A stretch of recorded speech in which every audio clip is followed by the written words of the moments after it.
ஓம் முருகா போற்றி, கந்தா போற்றி, கடம்பா போற்றி, கதிர்வேலா போற்றி, அறுபடை வீடு கொண்ட முருகப்பெருமானே போற்றி போற்றி. என் செல்லமே, என் செல்ல குழந்தையே, இந்த நல்லதொரு விடியலில் திருச்செந்தூர் முருகப்பெருமான் சவால் விட்டு சொல்கிறேன். இதோ 20 நிமிடத்திற்குள் இதை நீ கேட்டால் மிகப்பெரிய அதிர்ஷ்டம் உன்னை தேடி வரும். ஆம் செல்லமே, முருகனுக்கு அரோகரா, கந்தனுக்கு அரோகரா என்று ஒரு 6 முறை பதிவு செய்துவிட்டு இதோ உனக்கான அருள்வாக்கை கேள் என் செல்லமே.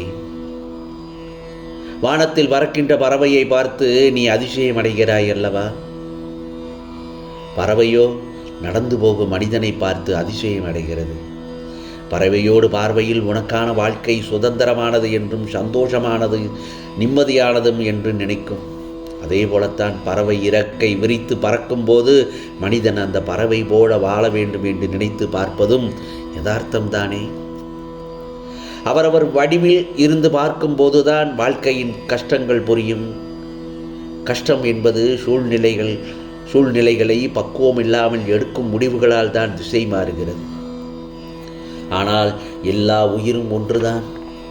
அவரவர் வாழ்க்கையில் போராட்டங்கள் ஒன்றுதான். அதிகமான வாழ்நாள் கொண்ட பறவை கழுகு வயதான காலத்தில் இரை தேடி அலையும் போது தன் வாயால் அதன் அழகு மூலம் இரையை எடுக்க முடியாது. அதன் உடம்பு பலவீனம் அடைந்திருக்கும். பசியால் தன் வயிற்றுக்காக 3 மாதம் உயிர் போகும் வழியால் அனுபவிக்கும் அந்த பறவை. தன் அழகு பலவீனமானதால் அதை மீண்டும் பலமடைய தன் அழகை பாறையில் போய் முட்டி அதை உடைய வைத்து மீண்டும் அழகு முளைத்து வரும் வரை சாப்பிடாமல் உயிர் போகும் வழியை தாங்கிக் கொண்டிருக்கும். கழுகு தன் 3 மாத வழியை பெரிதாக பார்த்திருந்தால் தன் வாழும் நாட்கள் பசியால் துடித்தே இறந்து போயிருக்கும். நிர்ணயிக்கப்பட்ட நாள் வரை வாழ வேண்டும், உணவு வேண்டும். அதற்கு இந்த வழி எவ்வளவோ மேல் என்றுதான் வாழும். ஆகவே வாழும் நாட்களை மனதைரியம் கொண்டு நிறைந்து வாழும். அதே போலத்தான் என் செல்லப்பிள்ளை, நீயும் உனக்கான வாழ்க்கையை நீயாகவே வாழ வேண்டும். என்ன நடந்தாலும் உனக்கென்று நிர்ணயிக்கப்பட்ட நாட்கள் வரை அதற்காக சில வழிகளை சந்திக்க நேரிடும். அதைத்தான் இப்போது நீ அனுபவித்து கொண்டிருக்கிறாய். இது உன்னுடைய துன்ப நாட்கள். நிச்சயமாக இனி இந்த நாட்கள் எல்லாம் முடிந்துவிட்டன என்று நினைத்துக்கொள். இந்த நல்லதொரு விடியலில் உன்னுடைய போராட்டத்தில் நீ வெற்றி அடைவது உறுதியாகிவிட்டதல்லவா? உன் கை அளவில் உள்ளது வெற்றியின் இலக்கு. அதனால் கொஞ்சம் பொறுமையோடும் நம்பிக்கையோடும் வந்துவிடு, வாழ்ந்துவிடு. நானும் உன்னுடனே இருக்கிறேன், கலங்காதே. உனக்கான நிச்சயமாக வெற்றி என்ற தீபத்தை நான் ஏற்றிவிட்டேன். வாழ்க்கையில் அனைத்தையுமே இழந்துவிட்டு கோடி கோடியாய் கடன் பெற்று சந்தோஷம் இல்லாமல் மனம் வெறுத்து உள்ள குமுறலோடு இருக்கும் என் செல்ல பிள்ளையை பார்க்கும்போது எனக்கே கஷ்டமாகத்தான் இருக்கிறது. பல கஷ்டங்களையும் அனுபவித்து வாழ்க்கையில் போராடி வந்து கொண்டிருக்கிறாய். உன் வாழ்க்கைக்கு சந்தோஷத்தையும் அதிர்ஷ்டத்தையும் கொடுக்க இந்த முருகப்பெருமான் இதோ உன் அருகில் வந்திருக்கிறேன். உன்னோடு பேசிக்கொண்டுதானே நான் இருக்கிறேன். அதிர்ஷ்டத்தோடு காத்து கொண்டு இருக்கிறேன் உனக்காக. வெகு நாட்களாக நீ எதை தேடுகிறாயோ அது உன்னை சேரும் நேரம் மிக அருகில் வந்துவிட்டது. கவலை மட்டும் படாதே. அதிர்ஷ்டத்தை பெற்றுக்கொண்டு சந்தோஷமாக இரு. ஆம் செல்லமே, எதற்கும் பயப்படாதே.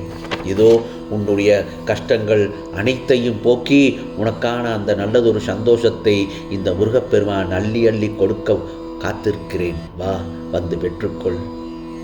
பொறுமையோடும் நம்பிக்கையோடும் இருக்கும் என் செல்ல பிள்ளையை மனதார நினைத்து பாராட்டி உனக்கான பலனை நான் உன்னிடத்தில் கொடுக்க வந்திருக்கிறேன். இந்த உலகமே உனக்குத்தான். வா, ஒரு கை பார்த்து விடலாம். உள்ளத்தாலும் உடலாலும் கடினமாக உழைத்து கொண்டே இருக்க வேண்டும். அப்படி இருந்தால் உனக்கு மிகப்பெரிய அதிர்ஷ்டம் காத்து கொண்டு இருக்கிறது என்பதில் சந்தேகமே இல்லை. இந்த முருகப்பெருமான் இல்லாத இடம் எங்குமே இல்லை. எப்படியாவது உனக்காக நான் எந்த ரூபத்திலும் உனக்கு நான் தோன்றி காட்சி தருவேன். உனக்கு பிடித்த நபராக வந்து உனக்கு நல்லதை சொல்வேன். இனி உன் வாழ்க்கை சந்தோஷமாகும். நீ நினைத்த ஒன்று உன்னை தேடி வந்து கொண்டிருக்கிறது. மனதை பலமுடன் வைத்துக்கொள். எதுவாக இருந்தாலும் முழுவதுமாக ஏற்றுக்கொள். எதற்காக நீ காத்திருந்தாயோ அது உன் வாயிற்கதவை தட்டப்போகிறது. நிச்சயமாக வரும் செவ்வாய்க்கிழமைக்குள் நிச்சயமாக பல அற்புதங்கள் நடக்க காத்திருக்கிறது. விட்டு சென்ற உறவுகள் மீண்டும் உன் அன்பை புரிந்து கொண்டு உன்னை தேடி வரப்போகிறார்கள். ஏன், உன் வாழ்க்கையே ஒரு போராட்டக் களமாகத்தானே இருந்தது. அந்த போராட்டக் களத்திலிருந்து நீ மீண்டும் வெளியே வந்திருக்கிறாய் அல்லவா? கவலைப்படாதே. நீ பட்ட வேதனைகளிலிருந்து விடுபட்டு விட்டாய். உனது கர்ம பலங்கள் முழுவதுமாக இந்த முருகப்பெருமான் நான் ஏற்றுக்கொண்டேன். யார் உன்னை கைவிட்ட போதிலும் இந்த முருகப்பெருமான் உன்னை நான் கைவிட மாட்டேன். உன்னிடம் உண்மையாக உயிராய் இருக்கிறது உன்னுடைய அன்பு.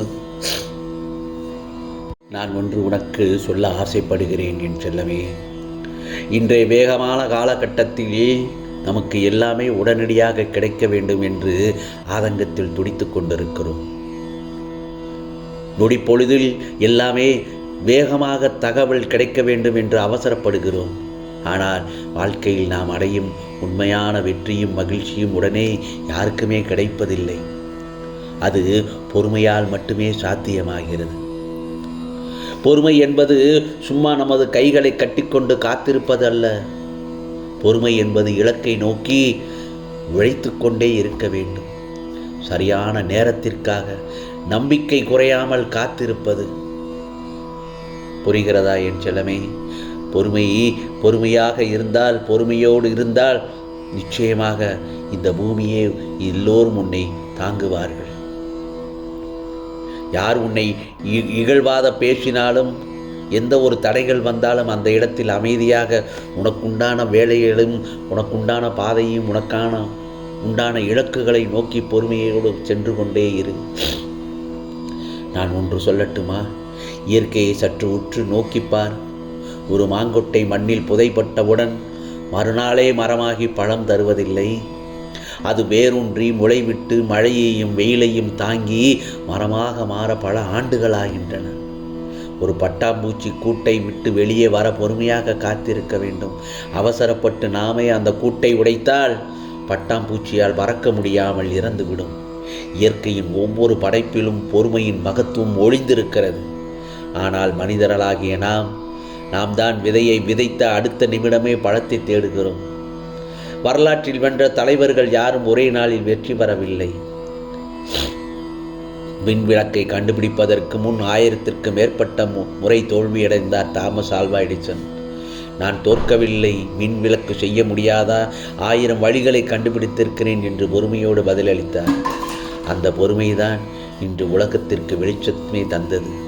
அதே போலத்தான் தோல்விகள் வரும்போது பதற்றப்படக்கூடாது.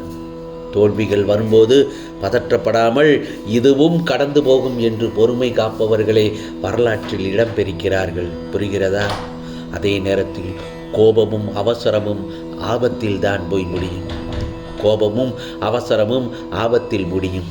பொறுமையும் நிதானமும் சாதனையில் முடியும். ஆகவே என் செல்லமே, நம்பிக்கை வை. பொறுமையை வளர்ப்பது எப்படி என்று நான் உனக்கு கற்றுத்தருகிறேன். உனது உழைப்புக்கான பலன் நிச்சயமாக கிடைக்கும் என்பதை முதலில் நம்பு. நம்பிக்கை வை. அடுத்தது, கோபத்தை கட்டுப்படுத்த கற்றுக்கொள். அவசர முடிவுகள் எப்போதும் தவறான பாதையிலேயே கொண்டு போய் சேர்க்கும். முடிவை மட்டும் சிந்திக்காமல் நீ செய்யும் உழைப்பை ரசித்துப்பார். இறுதியாக நான் ஒன்று சொல்வது என்ன தெரியுமா? பொறுமை கசப்பானதுதான். பொறுமை கசப்பானதுதான், ஆனால் அதன் பழம் மிகவும் இனிப்பானது. சூழ்நிலைகள் நமக்கு எதிராக இருக்கும்போது அமைதியாக இருக்க கற்றுக்கொள். காலம் நமக்கான வாய்ப்பை தரும்போது உறுதியாக செயல்பட கற்றுக்கொள். ஆகவே பொறுமை என்னும் ஆயுதத்தை கையில் ஏந்தினால் வாழ்வில் எந்த கொடிய தடையையும் தகர்த்து வெற்றி காடையலாம் என்பதில் சந்தேகமே இல்லை என் செல்லமே.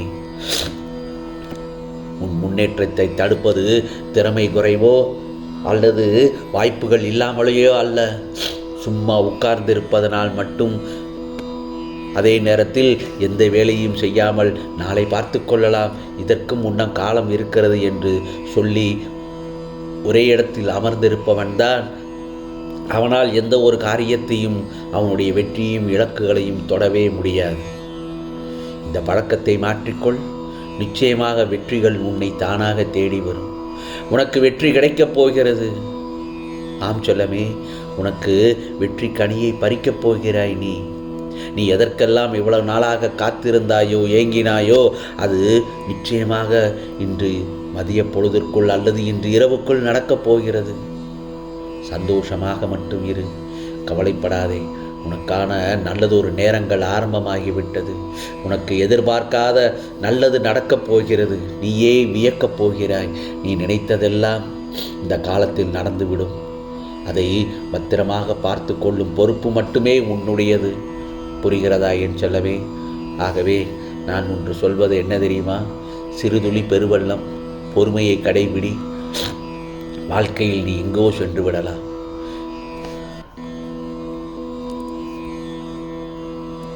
அதே போலத்தான் வாழ்க்கையை ரசிக்க பேரின்பம் வேண்டாம். சின்ன சின்ன சந்தோஷங்கள் போதும் உன் வாழ்க்கையை அனுபவிக்க. எந்த இழப்புக்கும் சோர்ந்து போய் உட்கார்ந்து விடக்கூடாது. எந்த ஒரு சின்ன இழப்புக்கும் சோர்ந்து போய் தலையில் கை வைத்து உட்கார்ந்து விடக்கூடாது. உற்சாகமாக முயற்சிக்காக என் அருள் உனக்கு நிச்சயமாக அந்த இடத்தில் கிடைக்கும். என் செல்லமே, நீ செல்லும் பாதை நன்றாக இருக்க வேண்டும் என்று எதிர்பார்ப்பது தப்பில்லை. நீ செல்லும் பாதை நன்றாக இருக்க வேண்டும் என்று எதிர்பார்ப்பது தப்பில்லை. ஆனால் ஒரு தடங்கள் கூட இருக்கக்கூடாது என்று நினைப்பதுதான் தவறு. ஆகவே தோல்விகளும் தடைகளும் இருந்தால்தான் உன்னால் வாழ்க்கையில் வெற்றி கனிகளை படிக்க முடியும்.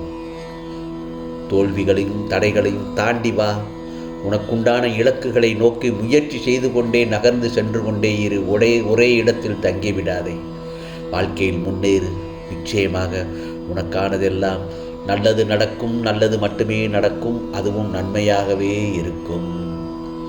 ஓம் சரவண பவ. ஓம் சரவண பவ. ஓம் சரவண பவ.